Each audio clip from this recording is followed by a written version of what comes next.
All right, everybody, what's going on this week's episode of Josh Talks? We got Dyn Yng. Thank you for being with us today. Thank you for having me. Of course, no worries. So let's start by telling the people a little bit about you. I know you said you're kind of new back to Twitter again, so there might not be a whole lot of people on my side of the spectrum that follow, you. So tell them about yourself. Tell them what you do, who you are, what you make. Let's hear it. Yeah, my stage name is Dyn Young, which is something I came up with recently.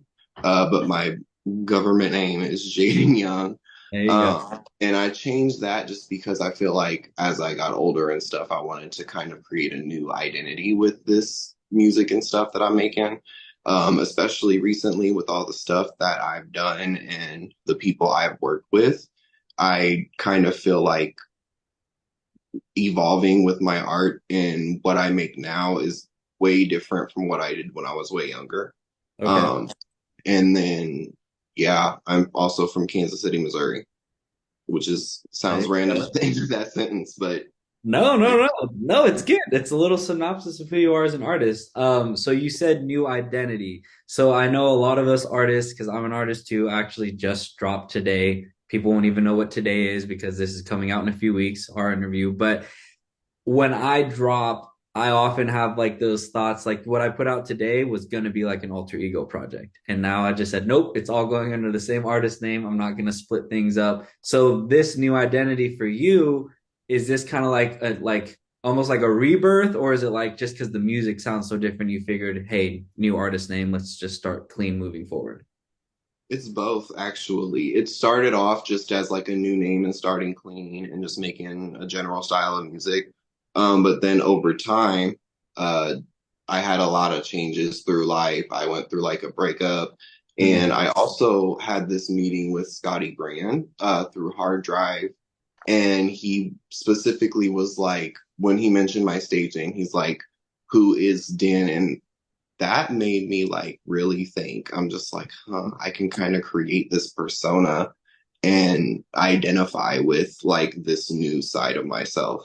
And that's kind of the way that I've been able to like take back my own self and also like create an identity through my art. Okay. So that question, who is Din, really like made you think deeper into the whole change. Yeah, it seems kind of vague, but when he really asked me that, I was just like, huh. Like there, that's the question. Hmm. And really made me think a lot about my development with my personal style and how I express my art and with how much I've changed over the years and how I would do that differently versus what I did like years ago or what I thought I would be doing years ago. Yeah. And with that change, what would you say, like, how does the music sound different now than it did when you were Jaden T. Young? Yeah, when you use my regular name, I was making music at a really, really young age. Like I was still in high school. I went to a performing arts school and Cool. everybody was doing music, especially because that was my major. And that was just the thing that I was just fixated on. And so I just would impulsively release songs. But I just felt like as I got older, those songs weren't really in my heart or my mind anymore. Mm. So I just started kind of creating stuff that I feel like I identify more with now. And that's what made me at first want to change the stage name that I kind of created into a persona. Okay. So would you say it's like more lyrical content that's changed, or is it like the sonics too, like the beat selection and all that kind of stuff as well? Definitely both. My voice has changed, the lyrics and the content that I sing about has changed. But also I've evolved as far as my production skills go. So I've learned a lot more than I did when I first started. So I'm able to do more with the sound that I didn't really know how to do before. Mhm. So it does kind of go both ways in regards to my lyrical and voice being kind of different now and then also learning more about audio production. Okay, so like the mixing and mastering side, the arrangement side, all that stuff. Yeah, and I've gotten more used to and comfortable with like making MIDI sounds Okay. which is what most of the stuff that I use now is, just because I like to kind of create. I like to be able to change the key of a song if I want to. And in Logic and GarageBand, you can't always do that if you use loops. Yeah. Sometimes you can, but you can't Got always to do it. pitch them up a little bit in order to do that usually. And it's more flexible when you have like a MIDI or like a something like that because you Yeah. can Yeah. choose the Yeah. way that it sounds, the rhythm, make it different. Yeah, and it makes it a lot easier and more flexible. So it sounds like you found like a sound now that identifies you more than from before. Yeah, especially now that with the MIDI stuff, I kind of have more that I can experiment with. And my most recent song, I feel like for the beat to that one, I kind of took a little inspiration from like retro stuff, but then also kind of using modern elements with it. Um, and that I thought it was like a pretty good introduction to like the new sound that I'm creating, especially with some of the stuff that I'm working on now. Like I have, since it was like an impulsive decision after I went through what I had to go through to, because I had all of these feelings and I just coped with it by writing these songs. Mhm. And then I just really kind of fell in love with those songs. And I'm just like, okay, I want to actually utilize these. And Yeah. so when I first set up as like a little digital EP, I'm like, okay, I could just release like 12 songs or something. Which I want to do, especially because, I would be able to have more opportunities to put all those songs in different playlists, and stuff like that. But also just because I've gone through a serious change and I feel like that can kind of reintroduce who I am now, if that makes sense. Yeah. Yeah. So was the breakup like a big catalyst for that? Because you mentioned that. Yeah, it was a majority of the inspiration for the songs. And it started off with me like, I would always just go vent on social media. Yeah. I try not to It's do that everyone's anymore, favorite thing but to do, right? yeah. And I feel like with social media, it's like you have what you feel inside and what you're trying to express, and Mhm. then you have, oh, what someone's gonna interpret, or what someone's gonna take Right. this act, how someone's gonna how it reads or how it sounds. And with music, it just kind of felt like I could express whatever feeling that I had, Mhm. without like saying like too much, but also kind of letting those feelings out. Mhm. And a lot of those songs just really stuck with me, especially not just because of the sound, but also because of like it being like a more personal, more personal stuff Mhm. rather than just making like a general song. Yeah. Yeah. Yeah. It sounds like it was deeper and more meaningful to you than maybe stuff had been before in the past before this big thing that happened in your life, right? Yeah, and I really wanted to let go of having trying to meet people's expectations of me because it's like I feel like if you mold yourself and develop based on what other people think all of the time, you are living in someone else's idea of what you should be in a sense. So with this, with me releasing these songs, it's like I didn't want to stop and decide not to put something out because I was worried about how it would be interpreted. I think with music, people can have their own interpretation of anything, and it could just mean whatever it means to them personally. And I could have my story of how I came up with it. And I wanted to just be like, I don't care how anybody interprets the lyric. I just hope people listen to it and like it. Like, Yeah. I feel like you make the best stuff when you don't give a shit what people think about it.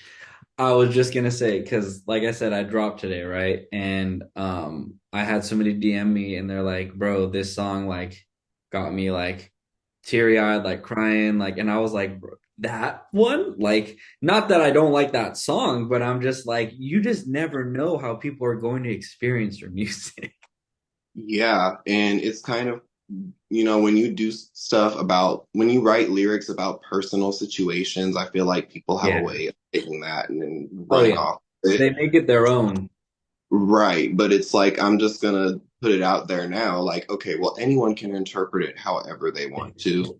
And like that's just it'll be your interpretation and that's it. Because I've seen a lot of other artists say that same thing.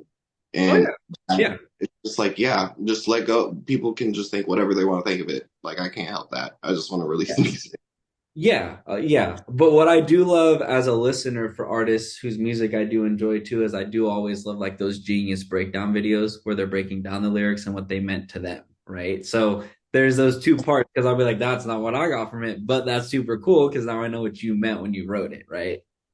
Yeah, and I've thought about doing something like that, and I'm a little conflicted on at least maybe for some songs, maybe I can pick some and just not do some, Yeah, just yeah, because I had so many new songs that I came up with that were really personal to me, yeah. and it would just be like, ooh, do I really want to like explain these lyrics and relive this memory or whatever? And like, That's I felt kind of. But then there's some songs that I feel like it's not that deep to where I could just get through that. yeah. So I really want to at least for some songs try that. Yeah, no, yeah, I feel you because there's def you know what it is for me is there's some of my lyrics I feel like are so cryptic on purpose, and I'm like I don't really want people to know what I'm talking about because I feel like it's very like two for example like about 2 years ago like I went through a divorce, right, like my second divorce, and like that whole album that I put out like 2 weeks after that went down, like after she left, got back with her ex, the whole thing, right, like I don't really want to explain what all that stuff meant because like that was like so fresh and close to the fire that I'm not trying to be like, hey world, this is who she is. This is what she did with who she did it with. Right, I'm not right. trying to tell because that's more like out of respect for her, but also like some of the lyrics are just like there's like a lyric where I what did I say? Like something about like being in a coffin and being stabbed through the heart like a vampire. I'm like that's like kind of deep. Like, I don't know if I want to get into like those emotions. I wrote it and I meant it, but I don't know. Like, I don't know. Maybe I just think the world won't understand because I'm an artist, but maybe I'm wrong and I should put that content out, right?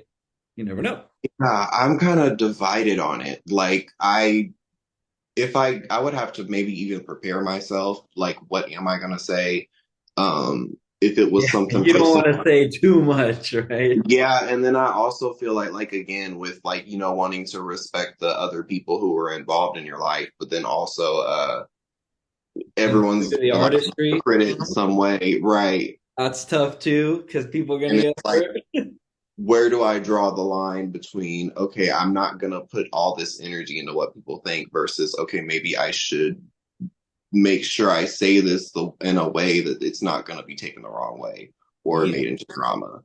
I think a rule in my head is I just always don't name names. Like I might write about it or the situation. Like I'm not a Drake, right? I'm not gonna just list seven girls' names in a row from like the last 2 years and be like, "What's up?" Because that's just not me. But also like I'll write about what happened between me and so and so or whoever it is, you know? Yeah, that's how I am. Like, I don't necessarily think I need to say names, but I can just write what I feel or what I felt in this moment Hmm. or a song that came from that moment in my mind. I feel like Um, names are sloppy. yeah, and just I'm not sure how I was gonna describe what I was gonna describe. But yeah, the lyrics for me, I feel like I would just figure out where to draw the line between not caring versus caring in the sake of making sure that I don't say the wrong thing or that I'm mindful about what I'm saying. Yeah, yeah, there is a balance for sure, and that's probably why a lot of artists take that perspective of like, oh, whatever it means to you is what it means, right? Opposed to like breaking down exactly what the lyrics mean. But it is a good content idea, and I've never done it, so with this new release could be a good marketing strategy. Yeah, and I think that just came from my experience with social media in general. Like when maybe like for this year, like a year or so, I started using Twitter again, especially because I saw how much you can grow just by engaging on there. Mm, Um, but I was also involved with like activism with the movement Eat Predators. And I saw That that on your link tree or your bio, your link in your bio. Yeah, and it's like it's really important to me as an artist to like be involved in something that wants to make things safe for younger artists and other artists in general. Mm. So that's really important to me. But then with that, there comes a lot of like people who have a problem with you saying what you want to say, or people who, for some reason, whether it's because they have some interest with one person or another, want to cause chaos and drama. And that was another thing is that I used to moderate for the Discord server before it got shut down. And I would always be like, ooh, if I'm an artist, once I start getting like a fan base, I want to have a Discord server. And that experience was, I don't know what it is because I've heard this from other people who do Discord too, but it just gets so messy for some reason. I don't know what it is. It's just like every time on Discord when people try to like interact with people, it gets nuts. Yeah, I actually, it's funny you say that because there's a couple people in the community off of Twitter who I've interviewed, and I just joined their Discords today, and I'm not a big Discord guy. I've had it for years. I just don't really participate because Twitter, bro, like I'm on Twitter so much Right. responding to people. Like that's why I kind of stayed off Discord because my community, I'm trying to keep it core, right? But they got strong communities on Discord, like 300, 400, 500 people deep for some of these, and they're very, there's people responsive, they're sharing music, they're hanging out on Discord, with videos and sharing music and, just hanging out. And I think it's super cool. And I was like, oh, yeah, like I could start one. I was just thinking that, like, I was like, I could start one. But then I feel like I'm just like, not that I don't know what the point would be, but like, it's just that much more work off the platform that I'm trying to focus on the most, right? Yeah, especially because it can be hard to get a lot of moderators. Like when the Eat Yeah. Predator server was a thing, it was Alexa and she's usually busy. So we've got like the 5 or 6 moderators or so, but then there's like all these different people and more people joining. And it's like we have to be careful because people just, whether it's because they're argumentative or because they're manipulative or whatever it is, they will just Somebody can create. just report it and it gets shut down. Is that how it happens? Like literally somebody could just report it randomly. Yeah. And it became just so chaotic that it was just like, okay, this has to be shut down at least for now. And Oh, I've heard this from it other was a people. choice. It wasn't like somebody got you shut down. Oh no, yeah. So the whole server got shut down. That was Alexa's choice because the it was just way too much. Like she had Yeah, a a whole lot. YouTube, huh? It's a lot. Yeah, she had a whole YouTube thing about it, and it was like 2 hours per stream. And so, yeah, it was like a whole big mess. Mm. And that just like, especially because I heard from someone else who was an artist that had a Discord server that they had a similar experience, just kind of made me a little weird about Discord, um, or just any platform that can, so many people can just chat or whatever. I don't, I think maybe there's a way to find balance or use technology and get like heavy moderation, but when it For sure. gets to the point where there's so many people, it can be overwhelming, especially when those people are interacting with everyone else and Yeah. creating situations and chaos. It's like a mob mentality. Yeah, I feel like that's exactly what it is in a lot of online spaces. People get mob mentality and there becomes kind of like a group thinking. And I've seen this in a lot of different scenarios where one person is just like, what do we think? And then there's like a common consensus on what we think. And it's just like we can like have conversations about certain topics, but then it becomes that group thinking stuff. And that happens in a lot of Discord servers and in a lot of social movements in general that can create issues. Yeah.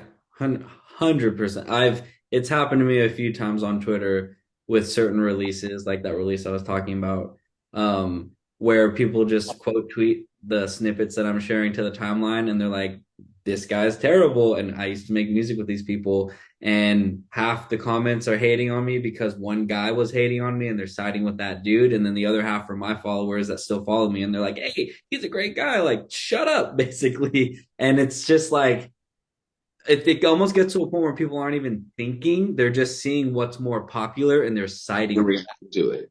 Yeah. And it's I feel like crazy. I feel like that's how it is with a lot of things when it comes to people and pop culture in general. But social media, whether it's politics or it's these stan accounts, like there is always like a pattern of mob mentality on social media. Sometimes it almost feels like it's on purpose or at least like initiated on purpose, which I learned after doing that, like that a lot of social movements are can be divided on purpose and infiltrated, Mhm. stuff like that. So it does make me almost wonder if that's how artificial something like that could be in regards to if someone could manipulate social media to like get people to Kind react a certain way. Yeah, especially with marketing and stuff of. like It social just media. depends on because these social media companies now all have these big investors that have their own political agendas. So Yeah, like you get a guy like Elon on X now, right, who owns X. I don't know who he's politically affiliated to personally because I don't pay that much attention to him. And so like I'm sitting here like my homie got suspended for 7 days for saying that I look good, essentially, the other day. She was like, how come you're always eating food and you don't get bigger? Right? That's what she said. She's saying, like, how are you not getting fat? Because you're just always eating, right? And I'm just like, she got suspended. She texted me. She's like, 7 day suspension for this, like on one of your videos that you posted. And then she appealed it and she got it back. But I'm like, bro, Twitter is the most foul cesspool place in the world if that's what you curate for yourself. Like there's literally stuff on the timeline that you can't see on any other social media platform, and then she gets suspended for that. I'm like, that doesn't make sense. Like this something's not lining up here. Like she can't say that. That's super tame, but we can see this trash on the timeline all day long. That like that's not the websites we're on, bro. Like what's going on? and there's got to be something going on recently because I've been seeing all these different tweets of people talking about Twitter getting onto them. And just the other day, I liked a tweet and it's just like, here, you need to verify your account for spam. And then right after that, it's like, oh, Oh, you just you're, liked something and it said that? yeah, that was all I did was just like the post. And then it was right after that, it was like, oh, your account has been flagged and some of your posts may not appear. And like, what? And it's just like someone I followed posted a screenshot where every single reply was like marked as like you had to tap the show button, like it was hidden, as if it Hidden was spam. It replies. was like Mhm. every single response. Yeah, it Twitter's very different, but it's just kind of like, what's funny is I think what I've learned is there's a few things that you don't talk about on Twitter because they're just divisive, or on social media in general, right? I've just learned the hard way over the years by just talking about hot button topics and then people just getting mad in the comments or choosing sides. Um, so I stopped doing that, but then also, yeah, like the content you interact with, like if it doesn't go in line with what they want to push, they might be like, "Yo, who are you?" Like that's kind of like what they did to you, or like, "Oh, like could be spam," and you're like, "I just like something." Yeah, especially because a lot of people do that on purpose, I think. Like they just intentionally say things that maybe they do or don't think about divisive topics just because it gets so much engagement. Like when people are arguing and stuff like that, the people behind it who have these larger accounts, they see numbers. Mhm.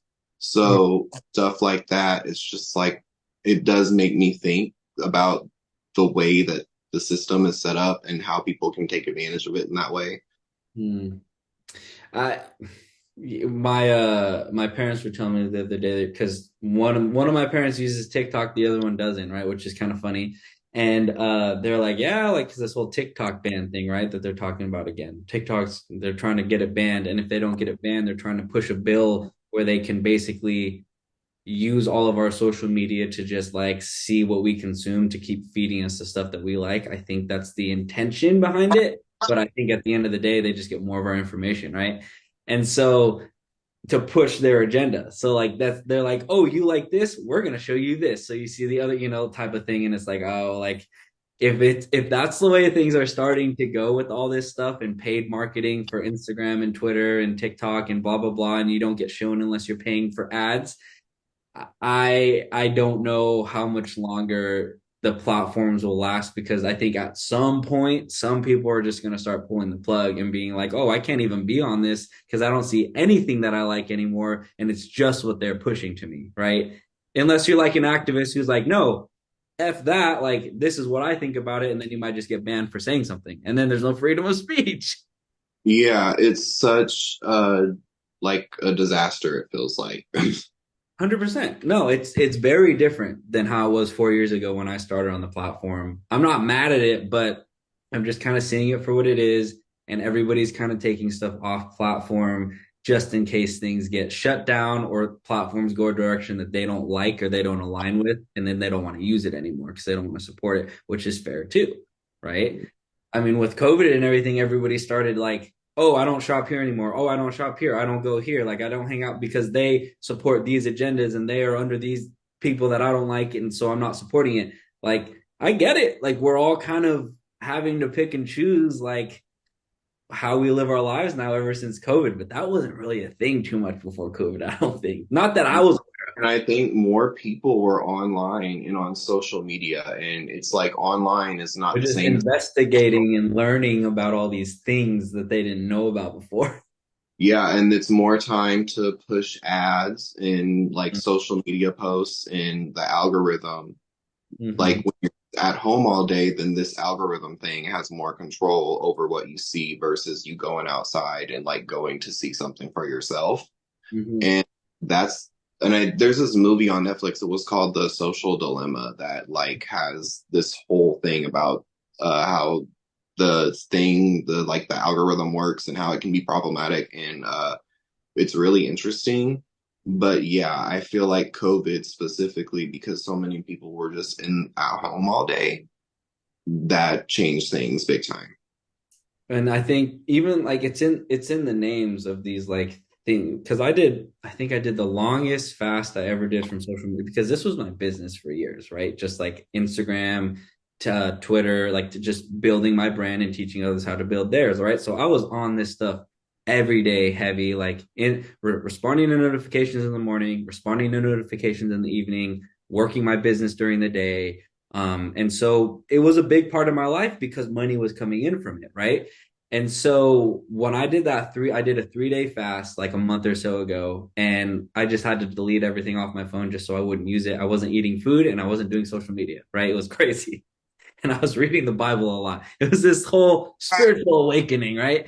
And so I did it, and then I came back to social media and I'm like, dude, like it's in the word, like it's being fed to us every day. You have to be careful what you eat, what you feed on, what you consume through your eyes and through your ears. Like it's very important. That's why I like what I've curated on Twitter with the friends that I've made and the friendships that have gone off platform now.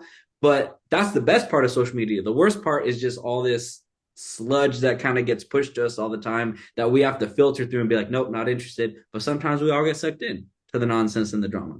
Right. Yeah, and I think it's human to get sucked into like drama or just a ongoing Oh, saga. for sure. And We want to that, know what's going on. but then when you get something going viral or you start getting engagement, then it's like it gives the person some kind of validation, and it also in some cases gives them money. So then that's when it changes the dynamic, and it's just it's not good or bad, but it is kind of a disaster a little bit. It's just you just gotta be wise and discern what you want to consume. Yeah. 100%. Because I mean, I was thinking about the word viral the other day. I was like, that's such a terrible word to describe like popping like on social media. Like it's literally a sickness and disease. Like that's what a virus is, like virality. Like it's not a good word for the most part. But we want That's to all go viral, right? Like we want to all pop off. We want Drake to see us. We want him to reach out and be like, "Yo, what's good? Let's make a song." Like that's what we're all hoping for with virality. And then we keep seeing time and time again how these things often don't lead to those things happening. They might get you more awareness and you might get what you want. But then we also see so many artists and producers in the industry getting burned after going viral. They just get used for that one thing and then they never get used again, or they got to keep working for it, you know? Yeah, I definitely think for the most part, you have to some degree, just keep working for it, just because, especially with social media and streaming not really paying very much. Yeah. When it comes to being viral, you'd have to really, really make a large amount to for that to be consistent income. So, like I've seen with most people who have had that experience that you have to do something to like market or like have merchandise or just have something that brings extra income. And I feel like this whole thing for going viral has it puts a lot of pressure on musicians who are independent because it feels like it's all about A, how much money you have, and B, how many views you have.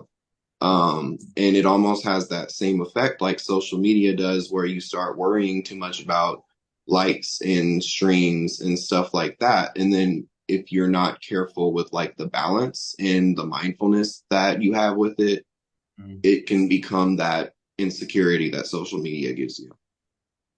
Yes. And like like I'm because this is the space I'm in is I haven't paid for any ads on Instagram or I paid for two things, two videos like maybe a year and a half ago on TikTok, $10 a video just to see what it would do. But I haven't paid for anything on Twitter, nothing on Instagram. And so at this point, we're just all at the mercy of the algorithm gods. Like whatever happens when you post, that's what you get. And if you're not paying for promotion on it, that's it. There you go. There's your 20, 30 likes, or 100 if you got a strong following. Yeah, if you have to have like a really strong following in order to get that. And I've even noticed that even as I've gotten more followers, I have more followers on Instagram.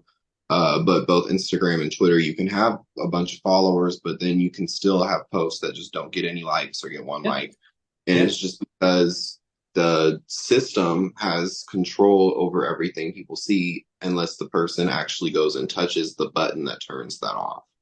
Um, Right. It's the interaction with the screen that lets the algorithm know what people like. Yeah, and then if it less people interact with it, then it'll show up less for new people.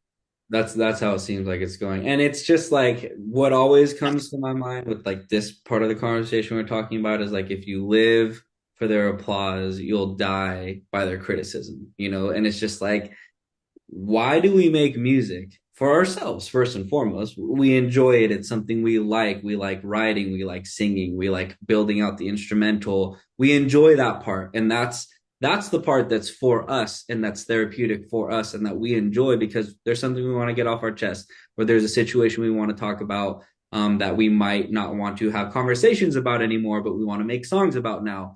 And so that's a great outlet for people. It's amazing, but yeah, the marketing part of the whole thing, there's nothing wrong with it. I was actually talking to my mom about it yesterday. I was like, here's the thing. We don't have labels as independent artists. We don't have a label pushing us, giving us a marketing budget, giving us an album budget, putting us in studios. So we're learning how to do that all ourselves, which is fantastic. But we also have nobody teaching us how to do the marketing that we're kind of looking at albums or not albums, but labels and stuff and those artists that are under contract with labels and how they're doing it. And we try to match and emulate them when really we should just do whatever we want, figure out what sticks for our audience, which is what I figured out over the last 4 years, and just double down on that and keep doing it because it just builds your audience and your impressions bigger. That's the organic way to do it without $100,000 marketing budget behind you, right?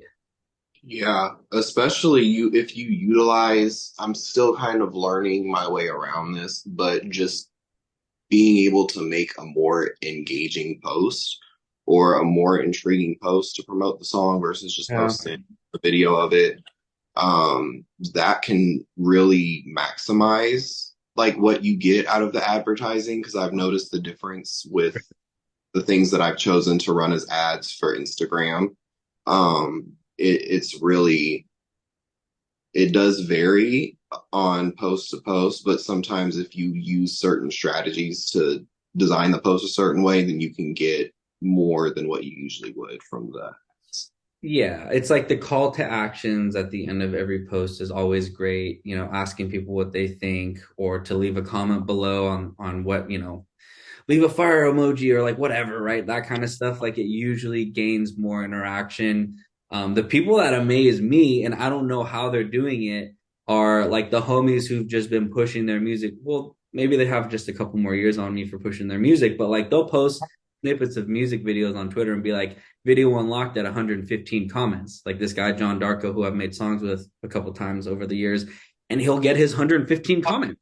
And I'm just like, respect, bro. I don't know how. I don't know if you're in groups, in the DMs, like engagement groups. I don't know what's going on, but you're getting the interaction you're asking for. It looks great. I'm perceiving it from the outside as how is this guy doing it? He's getting views, and I'm just like, this is the right way, quote unquote, to do it. I don't know if it is. I don't know if there is a right way, but it's just cool to see organic growth from real artists that I've known for years, and they're kind of starting to get their shine. But they just never stopped either. Yeah, I think that it's a combination of how you do it and then also kind of the anticipation and buildup of it, because you have to kind of create that audience so that by the time you make this post where you're like, oh, I'm gonna release this soon or unlock this after a certain amount of likes or Yeah. comments, to the point where people will become intrigued and interested and engage with it.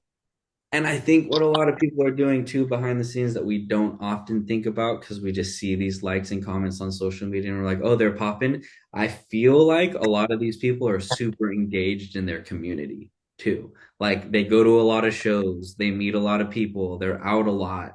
They're just known in their little area where they're from as so and so. And then obviously everyone follows each other on social media. And when you meet them in real life, let me get your Instagram. It's just such a normal thing to say, and then that just builds the organic growth on the platform, right?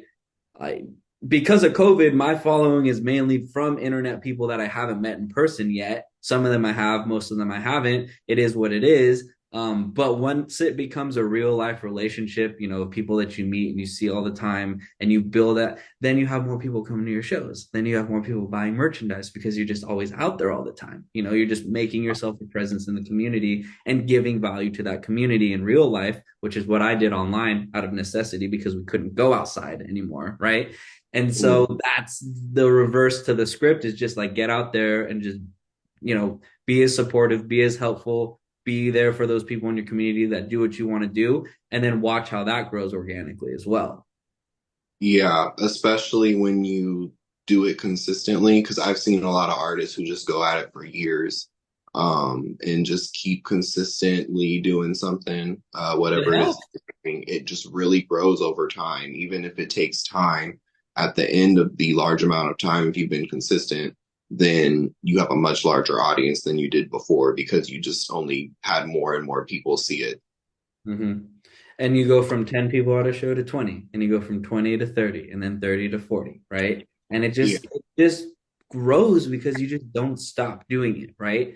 Which is kind right. of like my philosophy and how I've grown the Twitter following is, yeah, there's been a lot of hardships in the last couple of years, but I just never stopped posting. As much as I didn't really push the business part because I was taking care of grandma for a couple of years as a caretaker, I was still posting. So my brand was still alive, right? People still knew, oh, Josh is still out here. He's still making music. He's still going to the gym or whatever I'm posting about, right? And they're like, okay, cool. And the perception is still nothing has changed, right?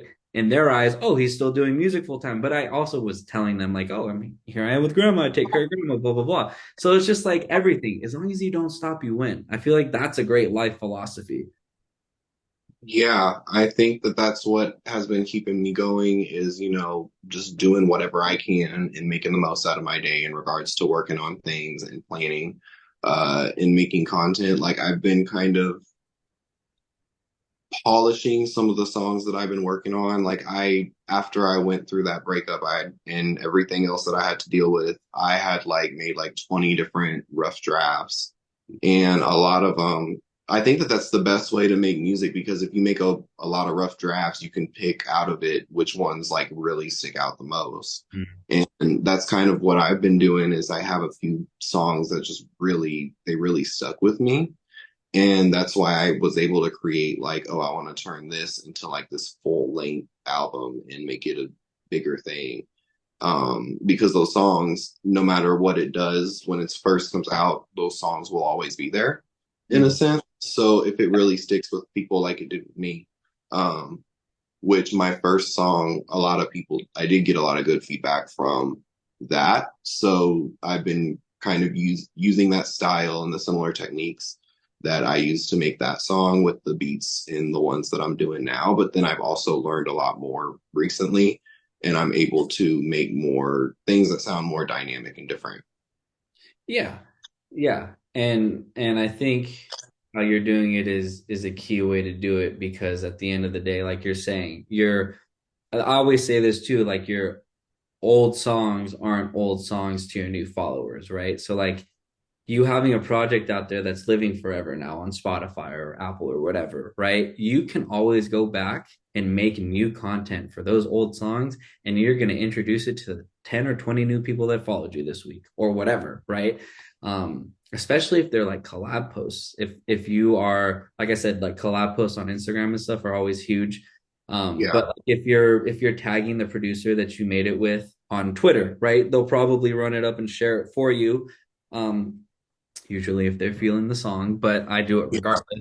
But yeah, it's just a great way to get more exposure.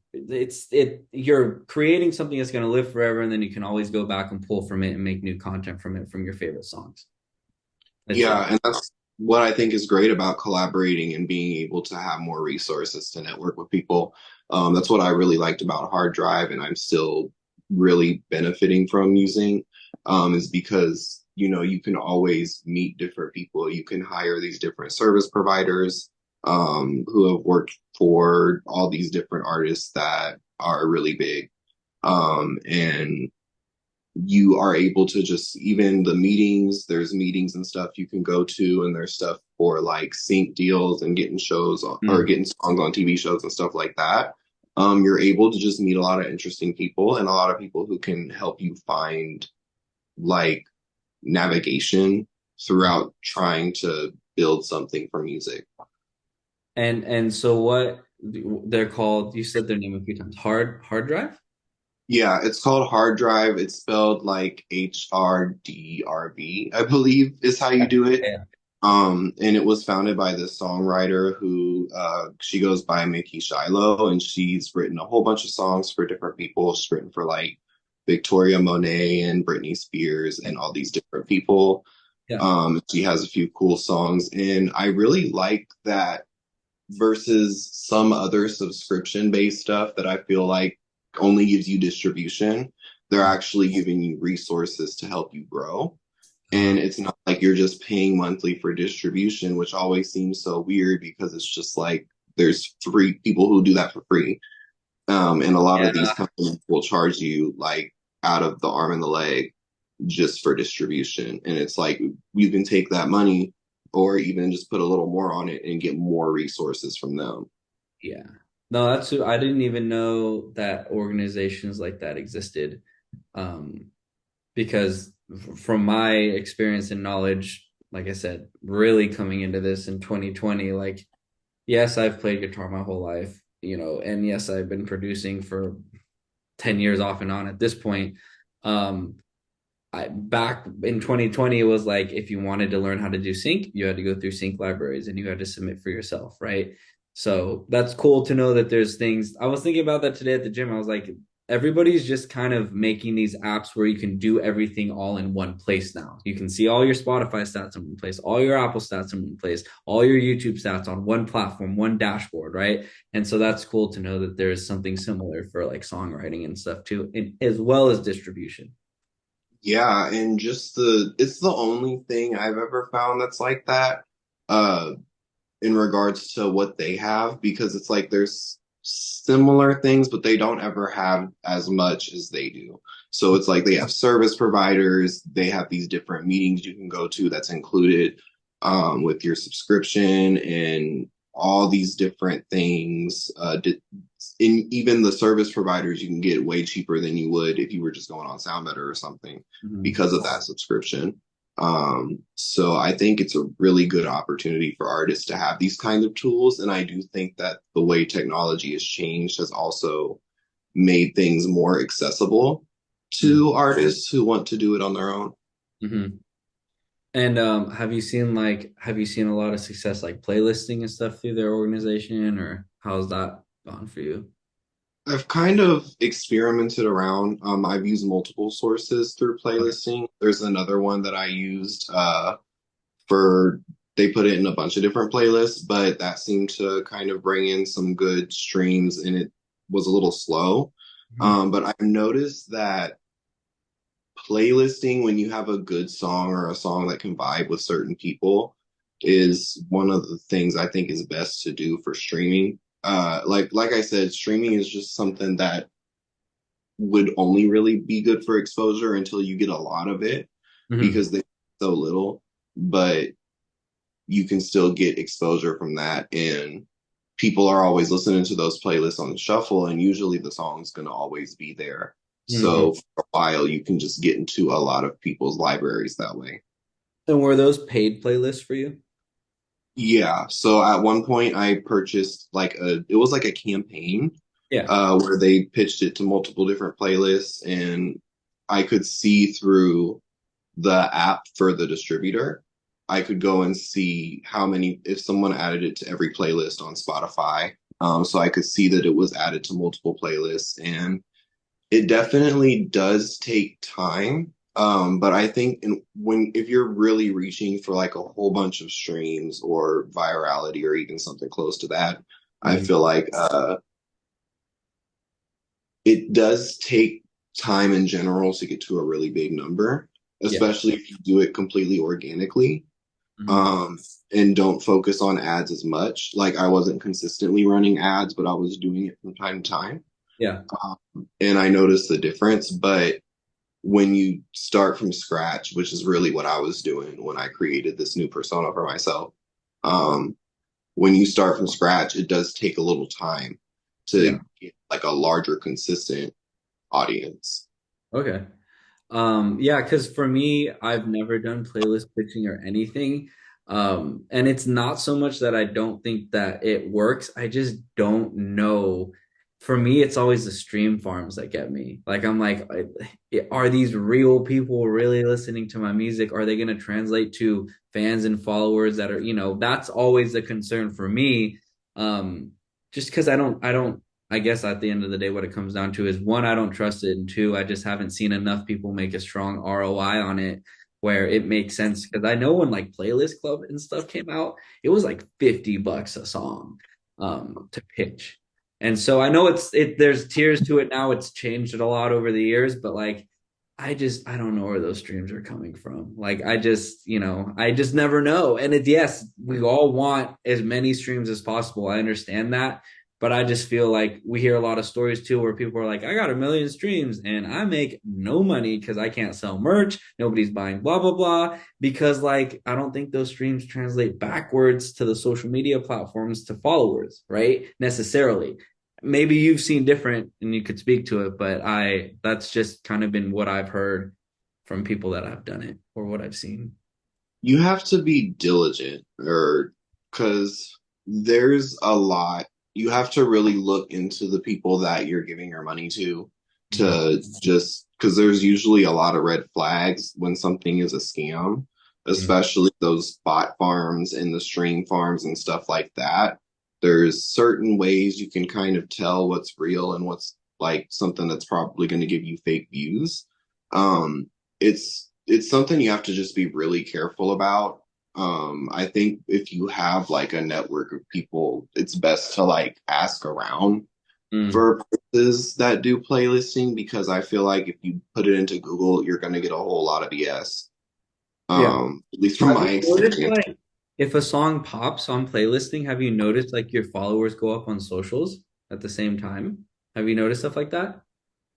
Yes, but the only thing is that the number for followers is going to be a little smaller and harder to get from those streams. Okay. So you can get a lot of streams, I've noticed, but really with the playlists, sometimes it'll only be a song in their library, and that happens a lot of the time because Yeah. what they would actually have to do is like sometimes they can just go to your profile, Yeah. but on other streaming platforms, they're just putting in their library, and so they may never actually look into who you are as an artist. They just might be like, oh, I like this one song. Yeah. So you do have to kind of use other methods, I think, to get like that Yeah. kind of consistency, I think. Yeah. Yeah, because at the end of the day, it's, as an artist, it's because there's so little money in streaming. That's always kind of the goal is like, great, like we've captured them as a fan for that one moment on that playlist, but now I want to make them a fan for life, right? And how do I do that? And if you don't have the analytics to, because I know what a lot of my friends who've done it have done is they look at all the analytics for where all the people are streaming their music, all the different cities, and some people have gone like they'll go on social media and they'll find those cities on social media and the people who live in those cities, and they'll like build real connections with those people in the DMs or by following them and like interacting with their content and then building it that way. And then sometimes people, people are like, oh my God, like I've heard your music, I'm a fan. That would be an organic way to do it. But that is so much work that I've never even, because now you're chasing down fans is what you're doing, right? You're trying to find where your fans are and build your fan bases in those cities so that I think at the end of the day, so that you could go there and tour and get more people at shows to buy a ticket, to buy some merch so that you can fund your life as a full-time artist. I mean, that's just what we all want to do at the end of the day. So it's a great method, but there's so much data to sift through to even get to a point where you're doing that. Sounds like a full-time job in and of itself. It's something. I've learned a lot about data analytics, so that's something that I have gotten a little skilled at. Mhm. I did one of those like online certification sources courses, and that taught me a lot about data analytics. But with music, it's just really going and collecting that data. What I would usually do, whether it was from either streams or the previous ad campaign I would run, I would go and see the countries and the cities and places that had the most traction and then use those in my targeted ads. Yeah, Like on that's the way to do Instagram, it.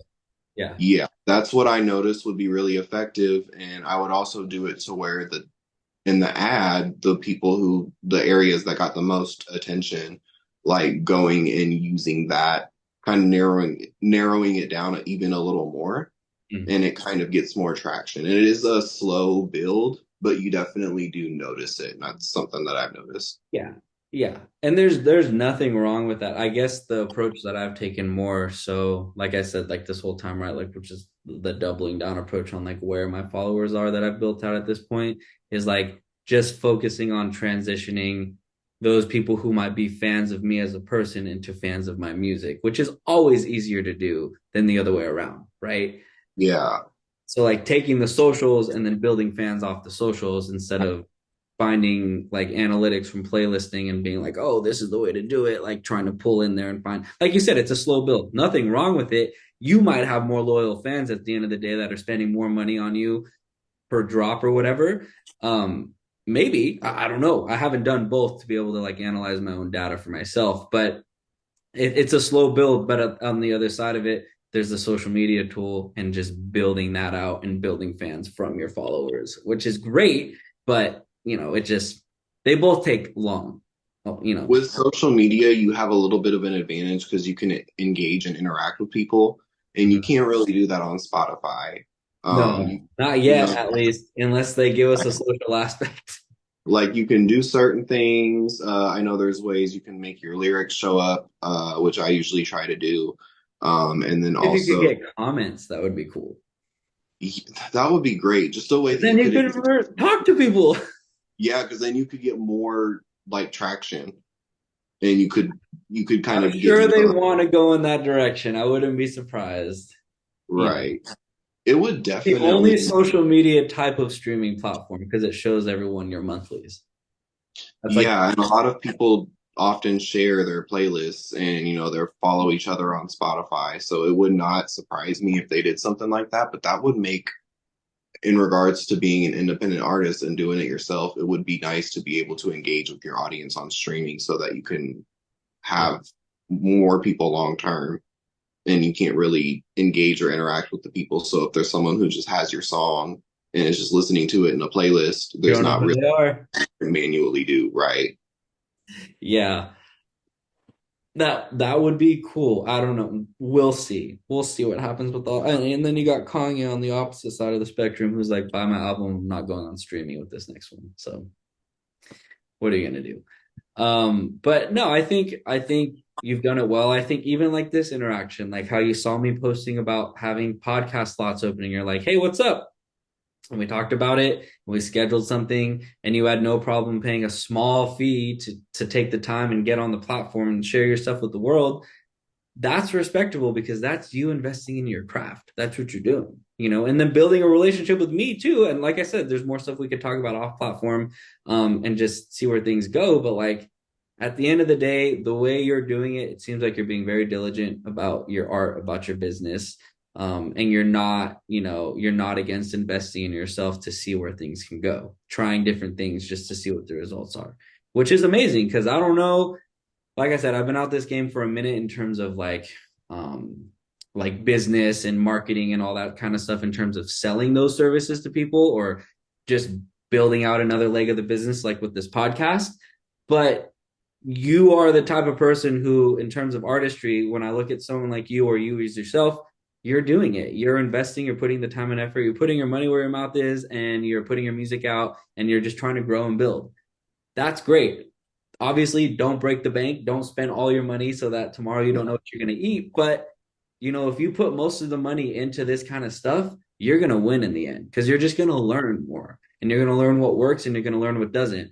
And what doesn't sometimes stings, but you always remember and you never go back to that. So, Yeah, for sure. I think that investing in yourself is probably the most important part if you're doing it independently, especially from what I've learned from so many different people. Um, like being able to not only network, but to invest in yourself because the music is an investment, it'll always be there. So mhm. when you keep putting in the work, then eventually that music can pay you back and it could be consistent as you grow a platform from it. Mhm. I Well, think I that encourage you to not stop with the consistency in terms of socials because it seems like you're doing something right. So just keep doing it. yeah, I'm gonna I try my best to keep being consistent. I'm still experimenting with Twitter and like what sticks and what doesn't. And that's pretty much what everyone else is doing, I've noticed. So it's like if this doesn't get any likes or doesn't get a like or a comment, then I'll try something else and see if some more people engage or stuff like that. So yeah, with Twitter, it's like you just kind of say something and see if it sticks and say more things similar if it does stick. Yeah. And if you want advice and tips, obviously you can hit me in the DMs, but also just go to my page and you'll see what sticks and you'll see what doesn't because it's there all the time. So Yeah.